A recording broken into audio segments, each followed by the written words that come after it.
Marami sa atin, kapag may problema, kala katapusan na.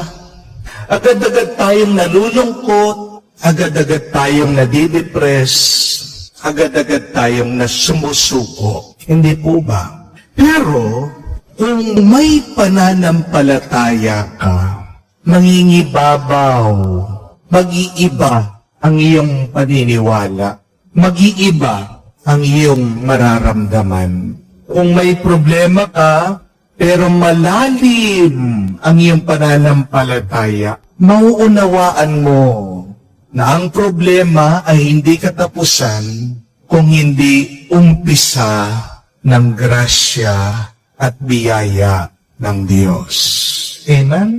Kung nananalig ka sa Diyos at may problema ka, maintindihan mo na ang lahat, kahit na ang problema, ay regalo. If only you have a defeat in the Lord, you will realize, you will see that everything is a gift.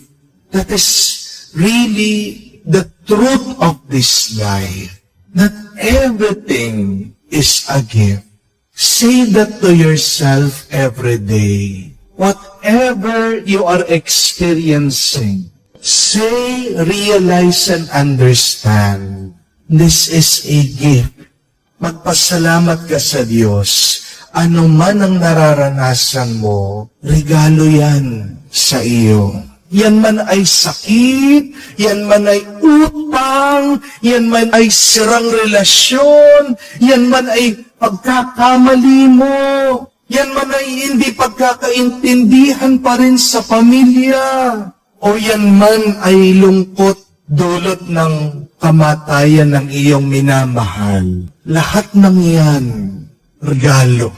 Everything is a gift from God. Napakaganda po nung sabi ng isang Roman emperor. Ang pangalan po si Marcus Aurelius. What stands in the way is the way. Ang balakid sa daan ay ang daan. Pero paano ito magiging daan? Huwag kang titigil. Huwag kang hihinto. Pagpatuloy mo. Whatever obstacle we have, hindrances we have, problems we have in our lives, they are not there to stop us. They are there to redirect us. Dito riyan ng Diyos. Kaya nga masasabi natin, yan pa rin ay regalo galing sa Diyos. Madalas ang mga problema natin ay tulong ng Diyos sa atin dahil ayaw tayong mapahamak ng Diyos. Ayaw ng Diyos na tayo ay mas masaktan pa. Tignan niyo po, narinig natin sa Ebanghelyo ang kwento tungkol sa muling pagkabuhay ng Panginoon. Pero ano nakita nila? Isang libingan na walang laman. An empty tomb. But see, for the disciples, for the apostles, the death of Jesus, a disaster, a tragedy, a problem, was a gift. The empty tomb was a gift. Ang kamatayan ng Panginoon, masakit, oo, pero ito ay regalo. Ang libingan na walang laman, regalo. Ang kamatayan ng ating Panginoon, ang kanyang libingan, ay daan para sa ating kaligtasan. Pero paano nila nakita na ito ay daan? Paano nila nakita na ito ay regalo? Dahil meron silang malalim na pananampalataya sa Diyos.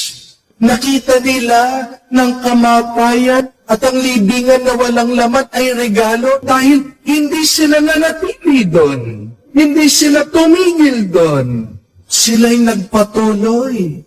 They want to discover the gift of God in your life. Do not stop. Continue beyond the death. Continue beyond the empty tomb. Continue beyond your tragedies, beyond your problems. The Lord is waiting for you. The Lord will give you something. The Lord will reveal something very beautiful to you. Kailangan ka lang magpatuloy at huwag kang titigil.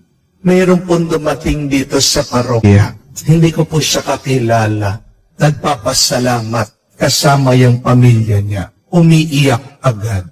Tapos sabi niya sa akin, Father, baka hindi niyo na po ako makilala. Pero last year, tumawag po ako sa inyo. Ako po yung babae na habang nagmamaneho, gusto ko magpakamatay dahil sobrang dami ng aking utang at dahil tinaboy ako, pinalayas ako ng aking mga anak, ng aking pamilya dahil pati yung pera nila nagamit ko sa aking project, dun sa aking trabaho. Pero salamat po, Father. Kasi tingnan nyo na po, after 1 year, naging okay din pala. At kasama ko po sila ngayon. Alam niyo po kung ano yung milagro doon. Hindi lang po yun. Sabi niya, Father, di kami Katoliko. 7-day Adventist kami, sabi niya. Pero nagpapasalamat kami, bless mo kami. Tingnan niyo naman po, no? Gumawa ng paraan ng Diyos. Dati, gusto magpakamatay, lampasan yung mga utang, nabayaran, nagiging okay na yung relasyon, umaasenso na yung negosyo. Pero hindi niya mararanasan yon kung tumigil siya. Hindi po ba? Hindi niya mararating yon kung nagpakamatay siya. Pero dahil dun sa problemang yon, naranasan niya ang tuwa, ang galak. We can never really experience real joy without passing through great sorrows. Hindi mo matatamasa, hindi mo mararanasan ang galak kapag hindi ka dumaan sa matinding lungkot at pangungulila. Kaya nga, tandaan mo, ano man ang problema mo, hindi pa katapusan yan. Nag-uumpisa pa lang. Our problems are the steps, the doorways to joy, to our happiness, to our peace. You have to move along. You have to go on and go on with great faith.